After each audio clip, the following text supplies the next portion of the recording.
kasiguran sa sining tion, ginaimbitata kamo sa pagpumalandong sang pulong sa Ginoo upod sa akon nga makita sa Lucas kapitulo 15 halin sa 11 pagkadto sa 24. Kagakong diri pagabasahon ang pulong sa Ginoo nga nagasiling, may isa ka tawo nga may duha ka anak nga lalaki. Ang manggod nagsiling siya amay, tay, ihatag na sa akon ang planublion nga naigo sa akon.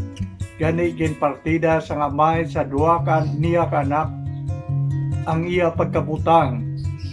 Sa tapos ang pila ka adlaw, gitbaligya sang manghod ang iya bahin sang pagkabutang, kag naglakat nga dala niya ang kwarta. Nagkadtoy siya sa malayo nga doog. Sa diin ginuyangan niya ang iya kwarta sa patuyang nga pagpangabuhi. Ginuorot niya gasto ang tanan niya nga kwarta. Dayon nagabot ang tama nga tiguluton sa sadto nga duta, kag nagpiot gid ang iya pangabuhi. Gani nagpamugon siya sa isa sa mga pumuluyo sa sadto nga duta nga nagpadala sa iya sa uma sa pagsagod sang mga baboy. Buot niya kuntani nga sudlan ang iya tiyan sang bahog sang baboy, pero wala sing may naghatag sini sa iya. Sa muli na talupangdan o kung nakatalupangod siya sang iya kahimtangan, kag nagsiling, ang tanan nga mga mamumugon sang akon amay, may pagkaon nga nagasulubra lang, kag ako iya daw mapatay na sa gutom. Mapauli ako kag magkasiling sa akon amay, tay, nakasala ako batok sa Dios kag batok sa imo.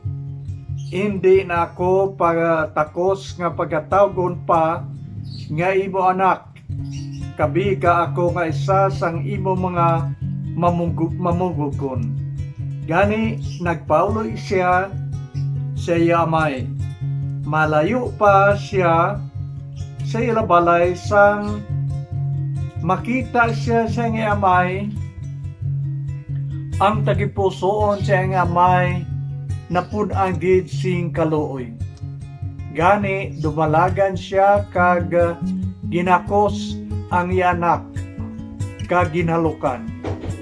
Tay, siling sang anak, nakasala ako batok sa Dios kag batok sa imo. Hindi na ako takos nga pagatawgon nga imo anak. Pero ang iyang amay nagtawag sa iyang mga sulugon, dali kamo, dalhan ninindri ang labing malahalon gid nga bayo, kag ipasuksok sa iya. Suksuki sang singsing ang iya mga tudlo, kag sang sapatos ang iya mga tiil. Dayon kuhaan ninyo ang pinaka tambok nga tinday sang baka, kag ihawa ini. Kay mahiwat kita sang punsyon kag magkinasadya. Kay ining akon anak napatay pero karon nabuhi. Nadula siya kag karon nakita na. Kag nagsugod sila sa pagkinasadya. Ini amo ang pulong sa Ginoo, kag sa sining tion posisyon naton sining maayo ang mga bagay nga ginhambal diri sa pulong sang Ginoo. Suno sa akon ginbasa, ginsaysay diri nga may isa ka amay nga may duha ka anak nga lalaki. Aton nga isintro anay ang aton panguna-una sa kabuhi sa sining isa ka anak nga ginatawag diri ang manghod. Sa huli, ato na lang tandugon kung may panahon kita, sang kabuhi naman siyang magulang, pero unahon naton ang kabuhi sang manghod. May tatlo ka bagay o kung bahin siya kabuhi nga aton tan-awon. Ang una nga bahin amo, yadtong tion nga dira siya naga-istar upo siya ang may kag siyang magulang sa sulod sang ilabalay. Ang ginhimo niya amo nga adlaw-adlaw hambalan niya ang iyang amay nga kuhaon na niya nga daan ang iyang parte sa ilang propiedad. Mayara siya nga plano nga kung ihatag ang iyang bahin, may plano na siya nga iya gastohon suno sa iyang gusto. Dapat hindi pa ni husto nga tion ngayang pangayoon yang parte kay man si tatay niya buhi pa. Dapat nga partihon na lang tani ang ilang propiedad tapos nga si tatay niya patay na. Kag sila nga duwa nga pag-ulutod amo ang mga parte. Pero ginapangayo niya adlaw-adlaw ginahambalan niya tatay niya nga kuwaon na niya nga daan ang iya nga parte. Tungod kay pirmi man niya ginahambalan si tatay niya nga kuwaon ang iyang parte, finally tatay niya nagsugot ka ginhatag ang iya nga bahin sa ilang propiedad. Ang kaluyahon sang kabuhi sini nga bata pulo parehas man sang aton nga pagpangabuhi subong. May ara nga ulo anggid. Ang amay diri nagalargway sang aton amay sa langit nga among Dios. Kagini nga Dios amo ang tag-iya sang tanan nga butang sa kalibutan. Siya nagtuga sang mga bukid, iya ina, sang dagat, iya man ina, sang kapatagan, sang kalibutan, mga dota, iyan tanan. Kagang tanan nga nagakabuhi sa sini nga kalibutan, iya sang Dios.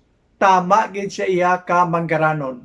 Kag kita nga mga tao nga nag-i-star diri sa dota, nagapangamuyo kag nagpangayo sa amay sa langit sang aton mga kinahanglanon. Kag siya amo ang nagasupply sang tanan naton kinahanglanon agud nga mabuhi kita. Katulad man sini nga bata, pirmi siya nagapangayo siya nga may. Pero ang problema sini nga bata, hindi siya masaligan sang kwarta. Amo nang kaluyahon niya. Kagara man ina nga kaluyahon sa aton. Nagapangamuyo kita sa Dios nga tagan sang aton kinahanglanon adlaw-adlaw katulad man sang kwarta. Pero kung ihatag na gani sang Dios sa aton, ang aton ginapangayo, do medyo mabudlayan na kita. For we can trusted with money. Hindi gid kita masaligan. Anong ginhimo sini nga bata? Sang ginhatag na sang iyang amay ang kwarta, ginhigugma niya ang kwarta, labaw siyang amay, nga amo ang tag-iya sang kwarta. Paano kita makahambal sing amo sina? Sang nabato na niya ang iyang bahin, ginbiyaan niya si tatay niya. Naglakad siya sa malayo gid nga lugar nga hindi siya matugtulan kon diin siya kag hindi may balan kon ano ang ginahimo niya. Amo ini ang plastada man sa aton mga kabuhi, sa aton pagpangabuhi diri sa duta.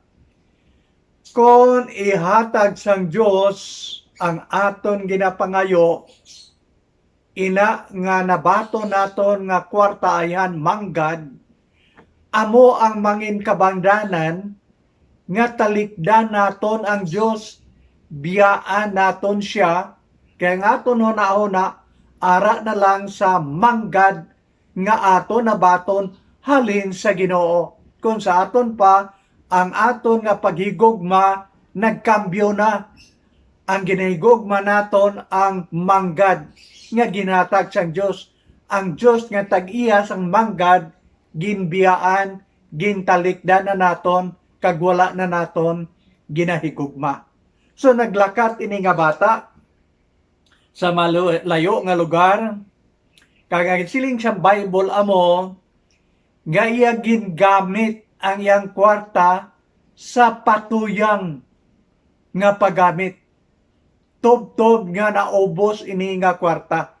May imagine lang naton, sang dito na siya, nagpangita siya sang mga abyan, mga lalaki, kag mga babay, adlaw-adlaw nagkinasadya sila, kinaon, nagainom, gamit pirmi sang kwarta, naubos ang iyang kwarta, ang iyang mga abyan, nagamat-amat man lang palagyo, ginbiyaan siya.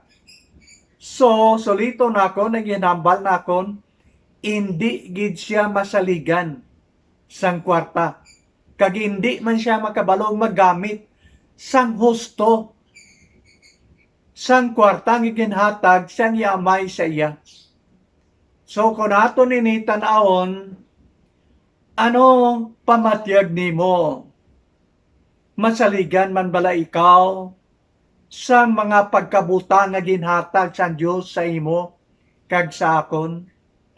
Ang manggad o kon kwarta nga ginhatag sa Dios sa imo, ginagamit man bala nimo sang husto, sang nagakaigo, agod nga magpangabuhi nga Dios nun upod sa imong panimalay?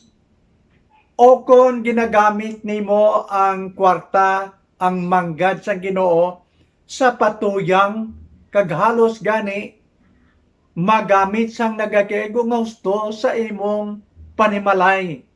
O sisao naton ini kay man may pulo parehas ini sa sini nga bata. Siya may kaluyahon kag kita may kaluyahon man, katulad siya kag check upo naton subong kung bala masaligan kita sa mga bagay nga ginahatag sang Dios sa aton.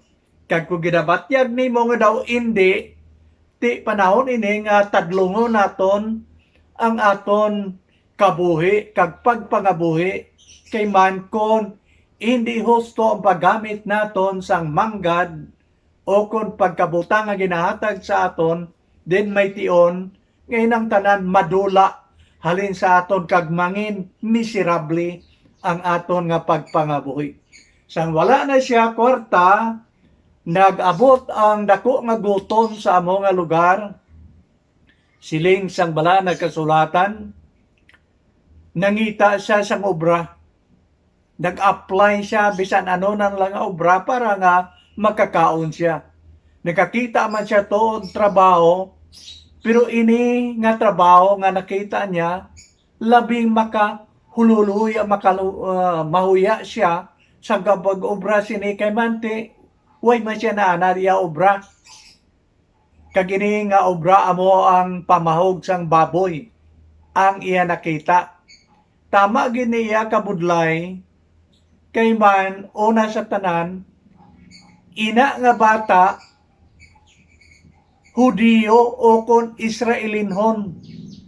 Kanag background kon isa ka Hudiyo o kon Israelinhon, wala ka ginapahikap sang baboy. Kay para sa ila, sa mga Jewish people, ang baboy amo ang pinakahigko nga sapat sa kalibutan. So nagalikaw na sila iya. Wala na sila nagatandog, wala na sila nagkakaon baboy. Kay mahigko ina nga sapat. Ti amo pa niya na sudlan niya nga trabaho, makahuluya sa iyang bahin. Ini nga sahi sang trabaho. Kagluwas sina, kay wala man siya naanad sang obra nga mabugat, kag dito yung nagulpihan siya, wala pa siya katapos obra, ginagutom na siya. Kag daw makaon na siya sang pagkaon sang baboy. Kag hindi lamang daw, nagakaon na siya sang pagkaon sang baboy. Amo pa na ang iya nga dako nga problema nga ginaatubang. Mga utod amo ni ang kabatuoran. Kung talikdan naton ang Dios katulad sini nga bata, biyaan niya ang iyang amay, kag maghimo kita sa mga bagay nga mga malaot, supak sang kabubuton sang amay sa langit, wala gid sing maayo nga dangatan ang aton kabuhi kag pagpangabuhi. Kay wala sing sala sa kalibutan nga nagabunga sing maayo. Basta sala gani magaresulta gid na sang indi maayo.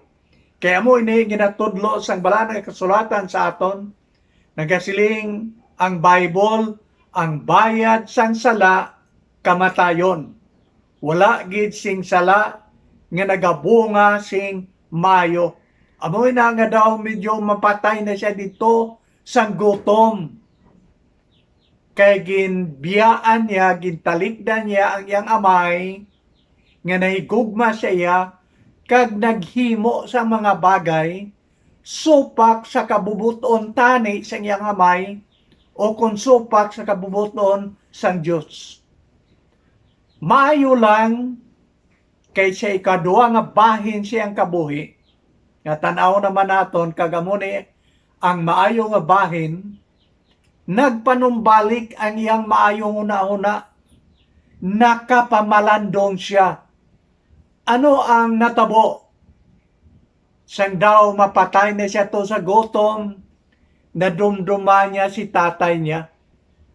Kag nagsiling siya, sa balay iya sang akon amay, madamo dito sang pagkaon, ang mga sulugoon sang iya amay siling niya, mayara ang insakto nga pagkaon, pamahaw, panyaga, kag panyapon, nya pero ako diri iya, daw mapatay na sa gutom.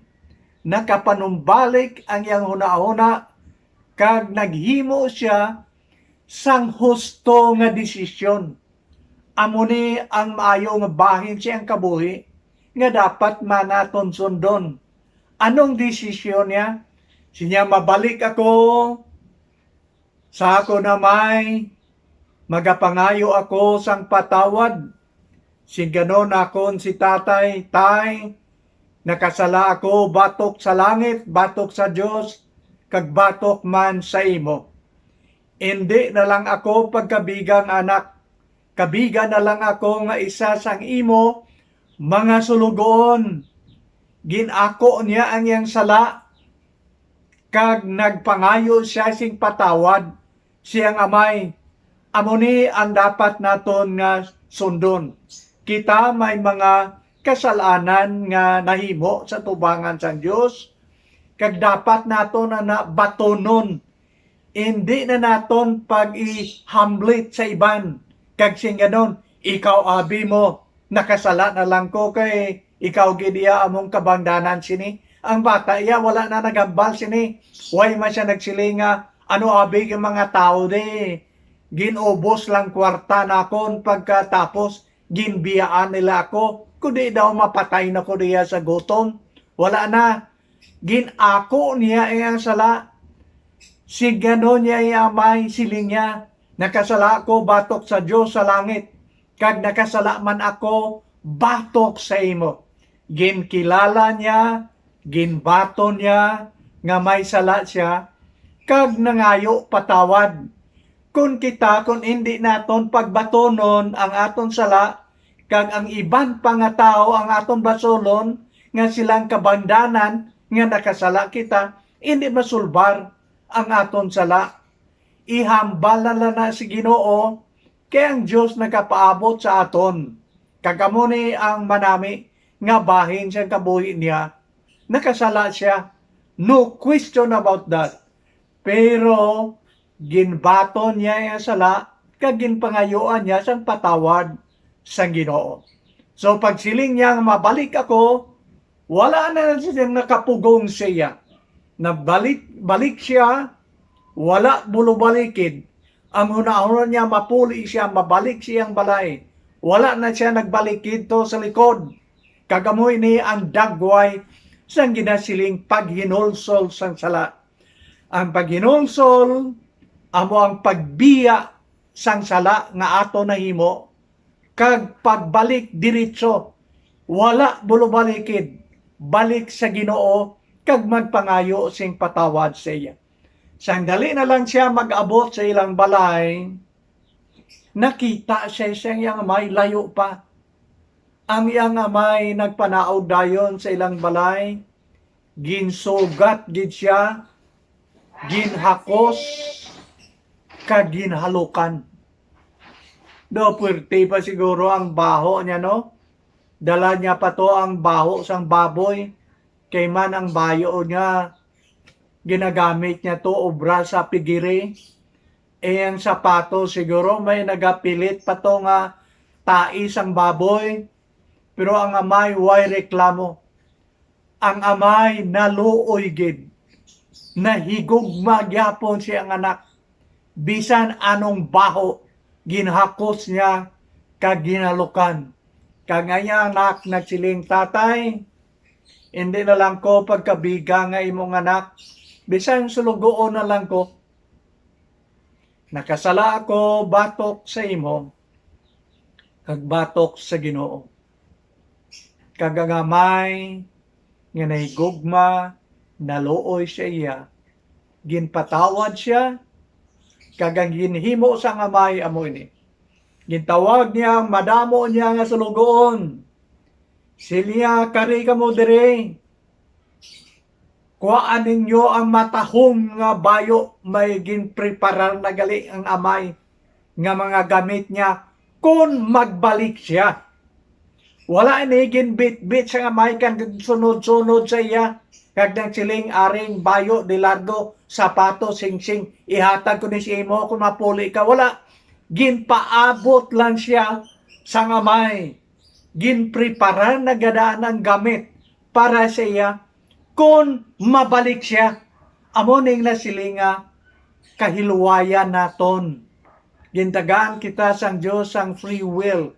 Hilway kita sa pagbiya sa atong sala, kag pagbalik siya kay siya handa sa pagbaton sa aton. Siling sang amay, kuang bayo ang matahom, ang bag-o nga dilargo, ang bag-o nga sapatos, ang bag-o nga singsing, isok-sok sa iya. Amo na ang kaluoy kag pagigugma sa iyang amay. Ang iya request niya, himuon na lang siya sulugoon. Okay, ready ang tanan. Ginpaliguan siya, ara ang tuwalya, ang habon, underwear, tanan ready. Ginpasok-sokan siya sang bag-o tanan nga mga gamit. Ina nga mga gamit, wala ginasok-sok sang ulipon o kontimbang. Ginagamit niya na ginasok-sok ina sang kabataan, sang ginikanan, sang amay. So, hindi siya ulipon. Ang iya ginasok-sok, bayo sang bata ni tatay niya. Hindi bayo sang sulugoon. Nagpanumbalik ang ila relasyon. Pamatuod, tungod kay ang iyang bisti sang anak, hindi sang ulipon. So, nagbalik ang kagwapo niya. Dito, malaway siya sa pigiri, pero pagpuloy niya, gwapo na siya. Mga utod, ang mga tao nga wala sa Diyos, nagpalayo sa Diyos, mahigko man sa tubangan sa Ginoo tungod sang sala. Pero kung mabalik kita sa Diyos, ilisa niya sang bag-o tanan, halin sa sulod, pakadto sa bag-o. Amo ini ang ginahambal sang Bible sa aton, kag makita ini sa 2 Korinto 5:17. Ang siling sa Bible, kung ang tao yara na kay Kristo, nagbalik na, bag-o na siya nga tinuga. Ang daan nagtaliwa na, kag tanawa ang bag-o nagabot. So ang bata, pagbalik niya, ginilisan.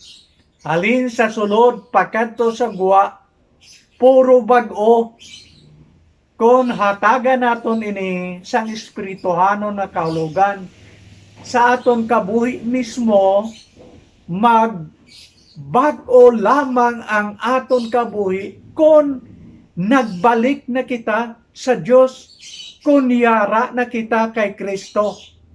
Imposibleng magbag-o ang kabuhi sang tao kung wala siya kay Kristo. Ang siling sa Bible, kung ang tao yara kay Kristo, mabago siya. Pero kung wala siya kay Kristo, hindi siya magbago. Kay man wala siyang isa ka tao sa kalibutan nga may power sa pagbago siyang kabuhi. Halin sa sulod, pakadto sa gwa, kung siya lamang. Wala kita singgahom sa paghimo sina. Busa ang Episo, Kapitulo 4, halin sa 22, tubtob sa 24, nagasiling, ubahan ninyo ang daan nga kinaugali, kag isuksok ang bago nga kinaugali, nga gintuga katulad sang dagway sang Dios. May ubahon, kag may isuksok nga bago. Ang bata, pagbalik niya, huwag nagsiling ang amay, sampawila na ang iyang daan nga bayo, sang bago, hindi, ubahon na iya. Ang daan ubahon, kagbuslan sang bago. So gusto man bala nimo kag naton tanan, nga magbago ang aton kabuhi. Kabuhi ang katulad sang pagkabuhi ni Kristo nga matarong, sa tubangan sa kamay kag sa tubangan sa katawan, dapat naton itugyan ang aton kabuhi sa Ginoo. Isopsok ang Diyos no na kinaugali, pero ubahon anay ang daan, hindi pagsampawan. Ubahon ang daan, kagkamyuan sang bago. Kagina, patigayon kung magbalik kita, magbiya sa atong sala, kag magbalik sa Dios. Ang katapusan nga ginhambal diri, nagsiling ang amay, kuha kamo sa pinakatambok nga baka, ihawa ninyo, ginsugo niya sa lugoon, kay karon magpunsyon, magkinasadya kita, kay nga ako nanak, napatay pero karon nabuhi. Ang ako nanak siling sa ngamay, nadula pero karon nakita na. Busa magkinalipay kita. Amo ini ang matabo dito sa langit.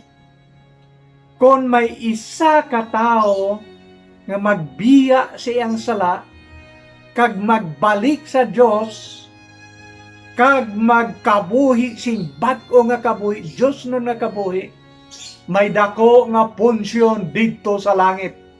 Ang tanan anghel tiponon sang Diyos, kag magkinalipay sila, kay may isa ka kalagsang tao nga nagbiya siyang sala, kag nagbalik sa Ginoo.